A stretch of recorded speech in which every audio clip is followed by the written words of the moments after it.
Hello friend. तो आप लोगों को इस न्यू वीडियो में स्वागत है। तो लास्ट क्लास में हम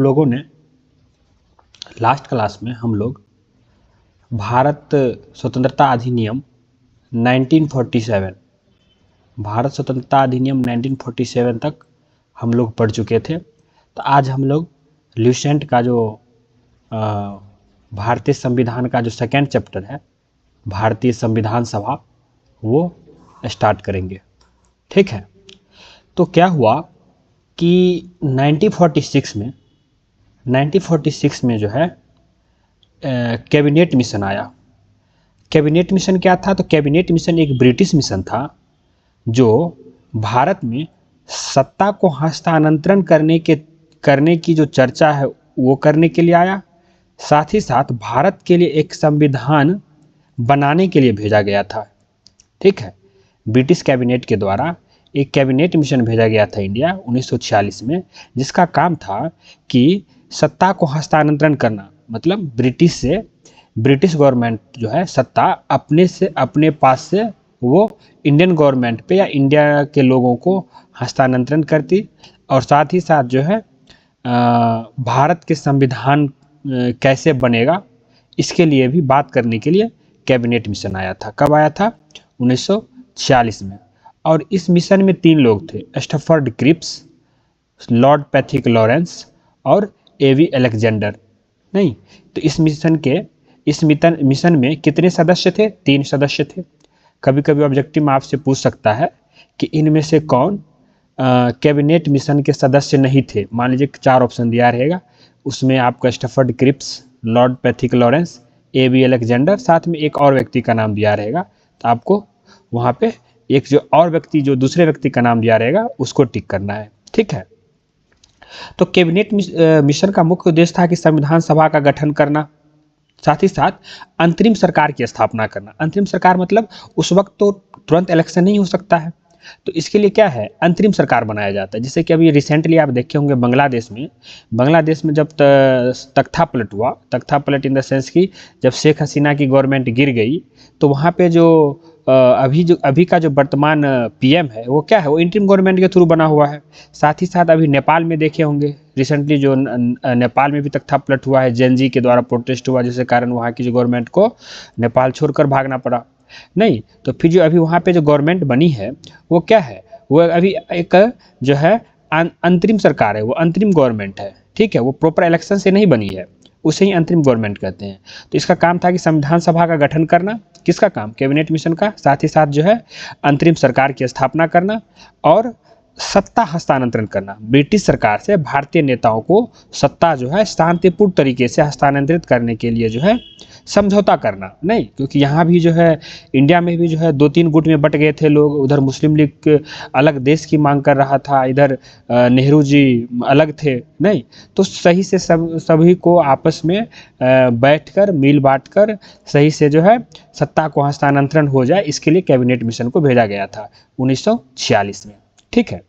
अब इसी के आधार पर हमारा संविधान सभा का गठन होगा, कैबिनेट मिशन के रिकमेंडेशन से ही।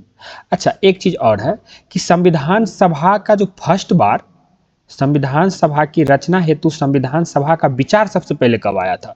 तो ये विचार जो है, ऐसा विचार सर्वप्रथम जो है स्वराज पार्टी के द्वारा 1924 में रखा गया था। 1924 में जो है स्वराज पार्टी के द्वारा ये प्रस्तुत किया गया कि हमारा अपना एक संविधान सभा होगा जो हमारे देश के लिए, इंडिया के लिए जो है संविधान की निर्माण करेगी। ठीक है। तो ये जो संविधान सभा था इसमें अब इसमें कितने लोग थे? इसमें कुल संख्या 389 था। सबसे पहले जो इसमें 389 कुल संख्या 389 था। अभी क्या है, अभी देश विभाजित नहीं हुआ, ये 1946 की बात हो रही है। उस वक्त जो है पाकिस्तान विभाजित नहीं हुआ था, बांग्लादेश अलग नहीं हुआ था, जिसमें से 389 में से 292 तो ब्रिटिश प्रांत के प्रतिनिधि को दिया गया। ब्रिटिश प्रांत का प्रतिनिधि मतलब जिस पे ब्रिटिश का डायरेक्ट कंट्रोल था, जिस पे जो है ब्रिटिश का डायरेक्ट कंट्रोल था। ठीक है। और जो है उसके बाद 4 सीट जो है, 4 सीट किसे दिया गया? चीफ कमिश्नरी को। चीफ कमिश्नरी क्षेत्र में कौन कौन सा क्षेत्र आता था? चीफ कमिश्नरी में जो है आपको चीफ कमिश्नरी क्षेत्र जो है उसमें जो है, हाँ, अब क्या है कि 4 क्षेत्र जो है आपका चीफ कमिश्नरी क्षेत्र था, ठीक है। एक था आपका दिल्ली, ये जो 4 चीफ कमिश्नरी क्षेत्र था, एक था आपका दिल्ली, दूसरा था ब्रिटिश बलूचिस्तान, तीसरा कुर्ग। देखिए दिल्ली तो जानते होंगे, बलूचिस्तान भी जानते हैं, कुर्ग कहाँ पे है? कुर्ग अभी जो है कर्नाटका में, कर्नाटका का एक डिस्ट्रिक्ट है कुर्ग, ठीक है, डिस्ट्रिक्ट है या एक एरिया है कुर्ग, ठीक है। एक अजमेर मेरवार, अजमेर मेरवार यार अभी शायद ये राजस्थान में। ये 4 क्षेत्र जो है आपका, ये था चीफ कमिश्नरी। साथ ही साथ जो है 93 देसी रियासतें, देसी रियासतें मतलब ये 93 सीट जो है देसी रियासत को दिया गया। देसी रियासत मतलब जहाँ पे राजाओं का कंट्रोल था। तो 292 सीट किसे दिया गया? ब्रिटिश प्रांत को, जिस पर ब्रिटिश का डायरेक्ट कंट्रोल था। 4 सीट दिया गया आपको कमिश्नरी क्षेत्र को, चीफ कमिश्नर क्षेत्र को, जिसमें था आपका दिल्ली, हाँ, दिल्ली, ब्रिटिश बलूचिस्तान, कुर्ग, अजमेर और मेरवार। और 93 सीट किसको दिया गया? तो 93 सीट जो है देसी रियासत को दिया गया, मतलब राजाओं को। हाँ, तो ये चीज़ थी सबसे पहले, ठीक है। संविधान सभा के कुल कितने सदस्य थे? 389, 292 ब्रिटिश प्रांत से आए प्रतिनिधि थे, 4 चीफ कमिश्नरी के प्रतिनिधि थे और 93 जो है देसी रियासत के प्रतिनिधि थे, ठीक है। तो ये रहा आपका कैबिनेट, संविधान सभा के सदस्य। अब ये जो संविधान सभा का जो सदस्य है, तो ये 292 + 4 कितना हो गया? 96, 296। तो इस 296 में से जो है अलग अलग प्रांतों में चुनाव हुआ, ठीक है, अलग अलग प्रांतों में चुनाव हुआ। कांग्रेस जीता 208 सीट। कितना जीता कांग्रेस? 208। मुस्लिम लीग ओनली 73 और 15 सीट जो है अन्य दल जीते थे। जिस 208 सीट, कांग्रेस 208 सीट, सबसे ज़्यादा सीट जीता। मुस्लिम लीग 73, ओनली 73 और अन्य दल 15। अब देख रहे हैं, अब मुस्लिम लीग ओनली 73 सीट जीता यहाँ पे और कांग्रेस 208 सीट जीता। मतलब यहाँ पे मुस्लिम लीग का मतलब हार हुआ है, काफ़ी एकदम मेजर हार हो गया, नहीं ओनली 73 सीट जीत पाया। अब इससे क्या होगा कि मुस्लिम लीग जो है, मुस्लिम लीग के लीडर्स जो भी थे वो बौखला जाएंगे। बौखला जाएंगे मतलब अब वो पूरा एरी चोटी का जोर लगा देंगे अपना एक अलग कंट्री बनाने के लिए, ये अपना एक जो है अलग कंट्री पाकिस्तान बनाने के लिए जो है वो पूरा क्या करेंगे, एरी चोटी का जोर लगा देंगे, ठीक है। अब एक चीज़ बताइए, अब इलेक्शन जो हुआ, इलेक्शन कैसे हुआ? हाँ, तो इलेक्शन जो हुआ आपको 10 लाख के आबादी पर एक सीट दिया गया। मतलब मान लीजिए किसी राज्य में मान लेते हैं 20 लाख आबादी है, तो वहाँ पे कितना? 2 सीट दिया जाएगा। मतलब हर एक 10 लाख पॉपुलेशन पे एक सीट। हाँ, तो इस आधार पर सीट का जो है विभाजन हुआ था। टोटल कितने सीट थे? 389 सीट थे। हाँ, तो ये चीज़ है। अच्छा, अब क्या है कि हैदराबाद एक ऐसी देसी रियासत थी जिसके प्रतिनिधि संविधान सभा में सम्मिलित नहीं हुए। हाँ, हैदराबाद जो है एक ऐसी देसी रियासत थी। देसी रियासत मतलब जहाँ पे राजाओं का कंट्रोल था, उसके प्रतिनिधि संविधान सभा में भाग ही नहीं लिए, ठीक है। तो संविधान सभा का जो है निर्वाचन हुआ। निर्वाचन होने के बाद जो है कांग्रेस 208 सीट जीती और ये मुस्लिम लीग 73 और दूसरे पार्टी 15 सीट जीती। तो ये सब मिलकर क्या होगा, फिर जो है संविधान सभा का बैठक हुआ। अब चुनाव हो गया, तब संविधान सभा का बैठक होगी। तो सबसे प्रथम बैठक जो है आपको 9 दिसंबर 1946 को हुआ था संविधान सभा का बैठक। क्यों हुआ था? तो संविधान बनाने के लिए। देश हमारा आज़ाद होने वाला था, तो हमारा खुद का संविधान होना चाहिए, इसके लिए संविधान सभा का गठन हुआ, इलेक्शन हुआ। हाँ, उसमें जो है जीत कर लोग आए। अब जो क्या होगा, अब जो है उसका बैठक होगा संविधान सभा का और जो है संविधान निर्माण पे काम शुरू होगा। तो प्रथम बैठक कब हुआ? 9 दिसंबर 1946 को हुआ। कहाँ पे? नई दिल्ली में स्थित एक काउंसिल चैम्बर के पुस्तकालय भवन है, वहाँ पे हुआ था, ठीक है। और अब जब बैठक हो रहा है तो अध्यक्ष चाहिए, कोई अध्यक्ष चाहिए ना जो इसको लीड कर सके। तो सबसे पहले जो है सबसे एजेड पर्सन थे डॉक्टर सच्चिदानंद सिन्हा जी। कौन थे? डॉक्टर सच्चिदानंद सिन्हा जी। उसको अस्थायी अध्यक्ष बनाया गया। देख रहे हैं ना, ये आपका ऑब्जेक्टिव का क्वेश्चन हो गया। ऑब्जेक्टिव में आपको पूछ सकता है कि संविधान सभा के पहले अस्थायी अध्यक्ष कौन थे? तो अस्थायी अध्यक्ष जो थे वो थे डॉक्टर सच्चिदानंद सिन्हा जी। कब बनाया गया? 9 दिसंबर को बनाया गया, ठीक है। लेकिन मुस्लिम लीग की ओनली 73 सीट जीता, तो वो लोग क्या किया, इस बैठक को बहिष्कार किया। मतलब कि वो जो है इस बैठक में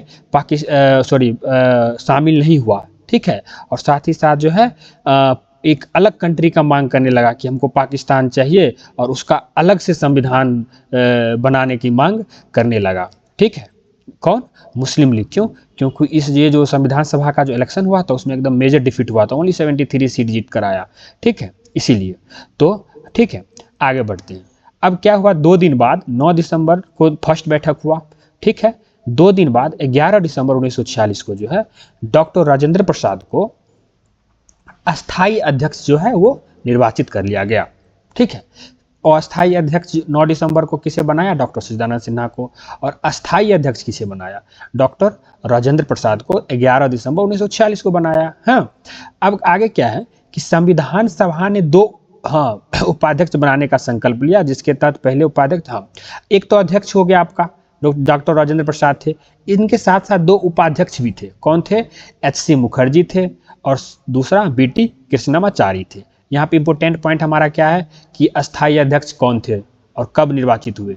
नहीं, 11 दिसंबर 1946 को निर्वाचित हुए और डॉक्टर राजेंद्र प्रसाद जी थे जो कि बिहार से बिलोंग करते हैं, और यह एक अस्थाई अध्यक्ष बिलोंग करते थे, और ये एक अस्थाई अध्यक्ष है। ठीक है, और जो है अब इसके 2 दिन बाद 13 दिसंबर से जो है कार्यवाही शुरू हो गई। कार्यवाही मतलब संविधान बनाने की जो कार्य प्रक्रिया जो है वो शुरू हो गई।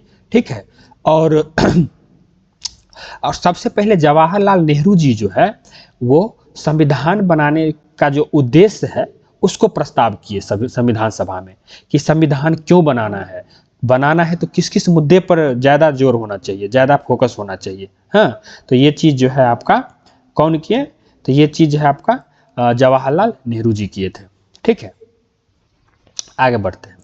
अब क्या हुआ कि 22 जनवरी 1947 को जो है उद्देश्य प्रस्ताव की स्वीकृति के बाद संविधान सभा ने संविधान निर्माण हेतु अनेक समितियां की नियुक्ति की।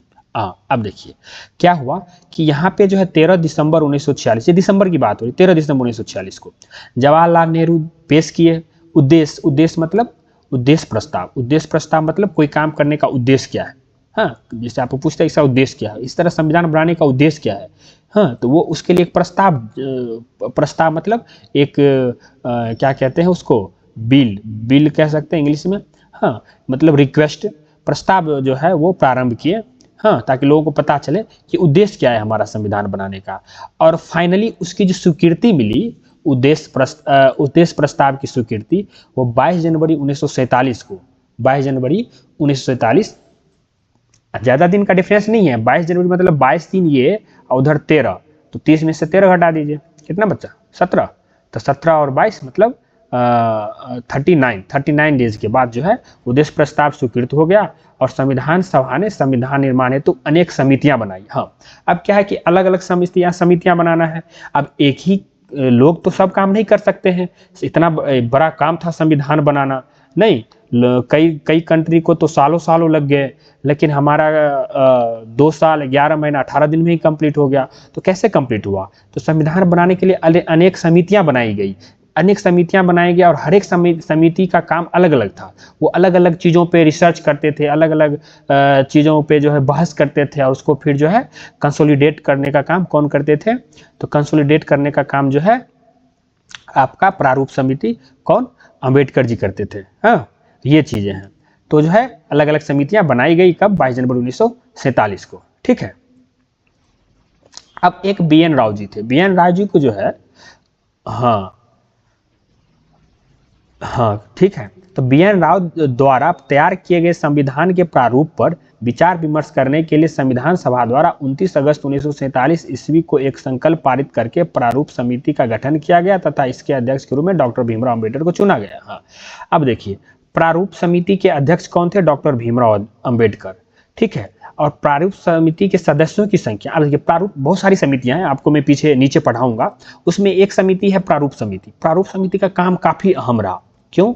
क्योंकि अलग अलग समिति तो चीज़ों को अलग अलग से ढूंढ कर लाया, लेकिन उसको एक जगह एकत्रित करके एक प्रॉपर वे में स्ट्रक्चर करना चीज़ों को, साथ ही साथ सभी चीज़ों को एक साथ मिलाना। क्योंकि अब कुछ चीज़ें क्या था, कॉन्ट्राडिक्ट हो रहा था, उसको प्रॉपर वे में एक्सप्लेन कर सही से संविधान में एडजस्ट करना, ये काम जो है मेन भीमराव अंबेडकर जी किए थे। ठीक है, तो इनके साथ साथ जो है इनके साथ साथ और लोग थे। कौन कौन थे? एक तो डॉक्टर भीमराव अंबेडकर खुद थे जो कि इस समिति के अध्यक्ष थे, साथ ही साथ एक एन गोपाला स्वामी अयंगर जी थे, अल्लादी कृष्णा स्वामी अय्यर जी थे, कन्हैया लाल मणिकलाल मुंशी जी थे, सैयद मोहम्मद सदुल्ला जी भी थे, एन माधव राव भी थे। ठीक है, एन माधव राव क्या हुआ ना कि ये BL मित्र के स्थान पर आए थे। ठीक है, डीपी खेतान बाद में आए जब 1948 ईस्वी में जो है टीटी कृष्णाचारी को की जो मृत्यु हो गई, उसके बाद जो है ये डीपी खेतान जो है इस समिति के मेंबर बने थे।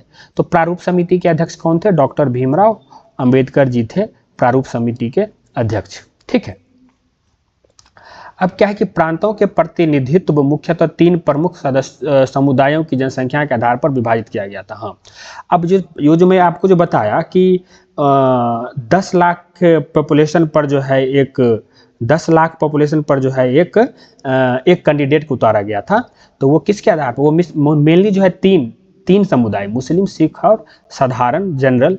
ठीक है, इन 3 समुदाय के जो जनसंख्या उसी के आधार पर जो है विभाजित किया गया था। ठीक है, अब संविधान सभा की प्रमुख समितियां के बारे में देखेंगे, उसका अध्यक्ष कौन थे इसके बारे में देखेंगे, साथ ही साथ उस समिति का काम क्या था वो भी हम लोग जो है डिटेल से पढ़ेंगे। ठीक है, हमारा है संचालन समिति। क्या है? संचालन समिति। ठीक है, तो आपका जो है संचालन समिति का काम क्या था? हाँ, संचालन समिति का जो काम है, संचालन समिति, ये जो हमारा फर्स्ट समिति संचालन समिति, और इनके संचालन समिति का अध्यक्ष कौन था? संचालन समिति का अध्यक्ष था डॉक्टर राजेंद्र प्रसाद जी। और संचालन समिति का काम क्या था? हाँ, इस समिति का काम था कि यह समिति जो है ये जो समिति है संचालन समिति, इसका काम जो था कि सभा के कार्यों की योजना बनाना, सभा में क्या कार्य होगा उसका योजना बनाना, सभा की बैठक का कार्यक्रम तैयार करना, सभा का जो है बैठक का, ये संविधान सभा का बैठक का कार्यक्रम तैयार करना, कार्य सूची बनाना, क्या क्या काम होना है आज, क्या क्या काम हो गया, क्या कौन कौन सा काम कल होगा। ठीक है, साथ ही साथ विभिन्न समितियों, ये जो बहुत सारा समिति जो बना था, बहुत सारे समिति बने थे, उन सभी समितियों के बीच जो है एक आपसी मेल भाव जो है बनाए रखना। ठीक है, और ये जो है साथ ही साथ जो है संविधान सभा को जो है ये जो है एक तरह से मार्गदर्शक के तरह जो है ये समिति, स्टीयरिंग समिति भी कहते हैं इसे, संचालन समिति, स्टीयरिंग समिति भी, स्टीयरिंग समिति को जो है इसी संचालन समिति को ही स्टीयरिंग समिति भी कहते हैं इंग्लिश में, स्टीयरिंग कमेटी। इसका काम था कि मार्गदर्शन प्राप्त देना पूरा संविधान सभा को। ठीक है, और इसके अध्यक्ष थे डॉक्टर राजेंद्र प्रसाद जी। ठीक है, अब है हमारा संघीय संविधान समिति। ठीक है, अब ये संघीय संविधान समिति क्या है? हाँ, संघीय संविधान समिति। अब क्या है कि एक है आपका संघीय संविधान, एक है प्रांतीय संविधान। और संघीय संविधान समिति के जो है अध्यक्ष थे पंडित जवाहरलाल नेहरू जी, जो हमारे देश के प्रथम PM भी थे। ठीक है, तो संघीय समिति का काम था कि केंद्र सरकार की संरचना निर्धारित करना, कि केंद्र सरकार की संरचना कैसी होगी। दो है, एक तो है केंद्र सरकार, एक है राज्य सरकार को ही प्रांतीय सरकार भी कहते हैं। उस वक्त प्रांत में डिवाइडेड था, इसलिए प्रांतीय संविधान समिति था उस वक्त। तो ये जो संघीय संविधान समिति है, इसका काम था कि केंद्र सरकार की संरचना को निर्धारण करना। ठीक है, इसके अंतर्गत जो है केंद्र के कार्यपालिका, केंद्र की विधायिका, केंद्र की न्यायपालिका के बीच शक्तियों का विभाजन तय किया गया। इसके द्वारा जो है क्या किया गया, इसके अंतर्गत जो है केंद्र के कार्यपालिका, हाँ, एक्सिक्यूटिव, विधायिका, लेजिस्लेटिव जो रूल बनाता है, न्यायपालिका, हाँ, जुडिशरी, इसके शक्तियों के विभाजन तय किया गया। साथ ही जो है केंद्र और राज्य के बीच विषयों का जो विभाजन है, union list, state list, concurrent list आप पढ़े होंगे, मैं भी पढ़ाया भी हूँ आज आपको। तो ये सब चीज़ जो है इसी समिति के द्वारा तैयार किया गया था। हाँ, ये सब जो है संघीय समिति के द्वारा ही तैयार किया गया था। सेकंड है हमारा प्रांतीय संविधान समिति, जिसके अध्यक्ष थे सरदार वल्लभ भाई पटेल। प्रांतीय संविधान समिति का क्या काम था? पंडित, चलिए ये थोड़ा सा कहीं पे रॉन्ग हो रहा है लग रहा है, ठीक है, इसको एक बार चेक कर लीजिएगा कि प्रांतीय संविधान समिति के अध्यक्ष कौन थे। ठीक है, तो प्रांतीय संविधान समिति का जो काम था कि प्रांत सरकारों की संविधान संबंधी प्रावधान तैयार करना। प्रांतीय सरकार मतलब राज्य सरकार की जो संविधान संबंधी प्रावधान है उसको तैयार करना, साथ ही साथ जो है शासन प्रणाली कैसी होगी, राज्यपाल का भूमिका क्या होगा, राज्य की विधानसभाओं की संरचना क्या होगी, राज्य की कार्यपालिकाओं का अधिकार क्या होगा, इस सब चीज़ों को तय करने का काम जो है ये प्रांतीय संविधान समिति के द्वारा किया गया था। ठीक है, हाँ। अब है आपका प्रारूप समिति, जिसे अब ड्राफ्टिंग समिति भी कहते हैं, ड्राफ्टिंग कमेटी भी कहते हैं, जिसके अध्यक्ष थे डॉक्टर भीमराव अम्बेडकर जी। इनका काफ़ी अहम भूमिका था। इनका काम क्या था, ये सबसे महत्वपूर्ण जो है कमेटी था, मतलब ये जो समिति थी वो काफ़ी महत्वपूर्ण थी। ठीक है, और इसका गठन 29 अगस्त कब किया गया, 29 अगस्त 1947 को किया गया था। ये याद रखिएगा, प्रारूप समिति का गठन कब किया गया था, 29 अगस्त 1947 को किया गया था। ठीक है, और इसका कार्य था संविधान सभा के निर्णयों के आधार पर, ये जो समिति है इसका कार्य था इस समिति का कि संविधान सभा के निर्णयों के आधार पर भारतीय संविधान का प्रारूप तैयार करना और सभी धाराओं मतलब सभी अनुच्छेदों को विधिक रूप से ढालना, मतलब विधिवत क्रम में लॉजिकली ढालना, भाषा को स्पष्ट करना। नहीं, ये जो कानून का जो भाषा है, रूल का जो भाषा है, रूल का उसको स्पष्ट करना, सटीक बनाना तथा संविधान के अंतिम रूप को तैयार कर उसे सभा के समक्ष प्रस्तुत करना। देख रहे हैं ना, मेन काम तो इन्हीं का है। अलग अलग समिति अलग अलग जगह से इनपुट लेकर इस समिति को देती थी। अब ये समिति उस सब चीज़ों को सही ढंग से संविधान में जो है उसको जो है डालकर उसको स्पष्ट रूप से भाषा में लिखकर उसको सटीक बनाकर, साथ ही साथ जो है एकदम संविधान को अंतिम रूप देकर जो है संविधान सभा में पेश करने का काम इसी समिति के द्वारा किया गया, जिसके लीडर जिसके अध्यक्ष थे डॉक्टर भीमराव अम्बेडकर जी।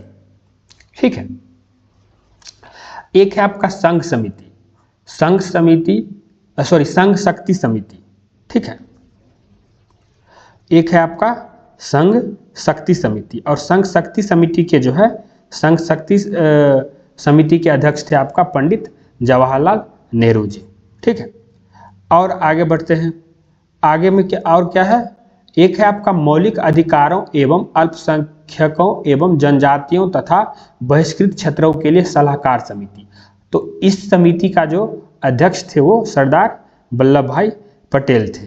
तो इस समिति का काम क्या था, इस समिति का काम था कि आपका जो है ये जो आपका अल्पसंख्यक है जनजाति लोग जो है, हाँ, ऐसा क्षेत्र जो बहिष्कृत है, मतलब जो सोसाइटी के मेन फ्रेम में नहीं है, हाँ, मेन फ्रेम में नहीं है, अल्पसंख्यक लोग, जनजाति लोग, बहिष्कृत क्षेत्र, मतलब ऐसा क्षेत्र जहाँ पे लोगों का ध्यान नहीं है, गवर्नमेंट का ध्यान नहीं है, उसके मौलिक अधिकार के बारे में, हाँ, उसके मौलिक अधिकार के बारे में, उसका मौलिक अधिकार क्या होगा, उसको कैसे अपलिफ्ट किया जाएगा, उसको कैसे आगे बढ़ाया जाएगा, ये सब काम था इस कमेटी को। ठीक है, तो इसका ये सब काम था इस कमेटी को, और इसके अध्यक्ष थे सरदार वल्लभ भाई पटेल जी। एक है आपका राष्ट्रीय ध्वज संबंधी तदर्थ समिति, मतलब राष्ट्रीय ध्वज का निर्माण करना। क्या करना, राष्ट्रीय ध्वज का जो है निर्माण करना। इस समिति जो है भारत के राष्ट्रीय ध्वज का स्वरूप क्या होगा, भारतीय राष्ट्रीय ध्वज का स्वरूप क्या होगा, रंग क्या होगा, प्रतीकात्मक अर्थ क्या होगा, जैसे हरा रंग है, हाँ, मैरून हरा रंग हो गया आपका, केसरिया रंग है, हाँ, सदा रंग है, तो इसका अर्थ क्या है, अर्थ वगैरह स्पष्ट करना, व्हील क्यों रहेगा वहाँ पे, हाँ, वो चक्र। ठीक है, इस सब चीज़ को क्लैरिफाई करना, ये काम था आपको ये इस कमेटी का, राष्ट्रीय ध्वज संबंधी तदर्थ कमेटी का, और इसके जो अध्यक्ष थे वो डॉक्टर राजेंद्र प्रसाद जी थे। एक है आपका प्रक्रिया नियम समिति। ठीक है, जिसे रूल्स समिति भी कहते हैं, रूल्स कमेटी भी, रूल्स ऑफ प्रोसीजर कमेटी भी कहते हैं, और इसके जो अध्यक्ष थे डॉक्टर राजेंद्र प्रसाद जी थे। इस समिति का कार्य था कि संविधान सभा की जो कार्यवाही के लिए नियम और प्रक्रिया बनाना, हाँ, जैसे अध्यक्ष की भूमिका क्या रहेगी, बहस का तरीका क्या रहेगा। अब क्या है कि अब अलग अलग कमेटी के द्वारा जो है चीज़ों को लाया जाता था, उस पर बहस होती थी संविधान सभा में, तो बहस का एक रूल रेगुलेशन होना चाहिए, तरीका होना चाहिए। हाँ, कोई अगर प्रस्ताव पारित हो रहा है तो प्रस्तुत किया जा रहा है तो उसका तरीका होना चाहिए, मतदान प्रक्रिया का तरीका होना चाहिए, किसी भी इशू पर अगर मतदान करवाना हो, हाँ, तो उस पर तरीका, उस पर जो है उसका तरीका होना चाहिए। तो ये सब काम जो है प्रक्रिया नियम समिति के द्वारा जो है किया जाता था। इसके अलावा भी और बहुत सारे कमेटियाँ थी, ठीक है, इसके अलावा भी और बहुत सारी कमेटियाँ थी, लेकिन उतना अब इम्पोर्टेंट नहीं है। लुसेंट में इतने ही दिया हुआ है, 8 कमेटी के बारे में लिखा हुआ है, तो हम लोग जो है इतना ही पढ़ेंगे। इसके अलावा अगर आप मैं बता दूं तो एक कमेटी थी उद्देश्य प्रस्ताव कमेटी, उद्देश्य प्रस्ताव कमेटी समिति लिखेंगे हम लोग। अब इसका काम क्या था, इसके जो है अध्यक्ष जवाहरलाल नेहरू जी थे। कौन थे? जवाहरलाल नेहरू जी थे। और इस समिति के जो है इस समिति ने स्वतंत्र भारत के संविधान के मूल दर्शन को निर्धारित करने के लिए उद्देश्य प्रस्ताव तैयार किया, जिसे प्रियम्बल कहते हैं। हाँ, ये जो प्रियम्बल जो है इसी समिति के द्वारा जो है तैयार किया गया था। इसमें है ना कि हम भारत के लोग, भारत को एक, ये जो पूरा है लाइन, हाँ, तो ये जो है इसी समिति के द्वारा जो है तैयार किया गया था, उद्देश्य प्रस्ताव समिति। और इसके अध्यक्ष थे आपका इसके जो है अध्यक्ष थे वो जवाहरलाल नेहरू जी थे, ठीक है। एक था आपका मुख्य आयुक्त प्रदेश कमेटी, मतलब चीफ कमिश्नरी, मुख्य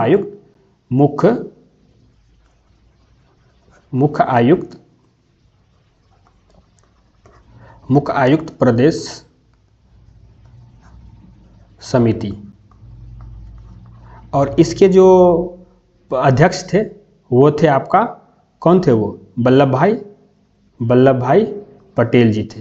कौन थे? वल्लभ भाई पटेल जी थे।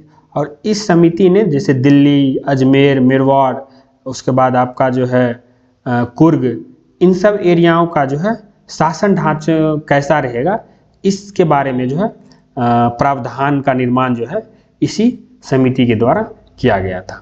तो ये जो है आपका टोटल समिति, अलग अलग समिति, उसका कार्यकाल, उसका कार्य क्या था वो, और उसके अध्यक्ष कौन थे, ये आप लोगों को मैं यहाँ पे जो है बता दिया हूँ, ठीक है।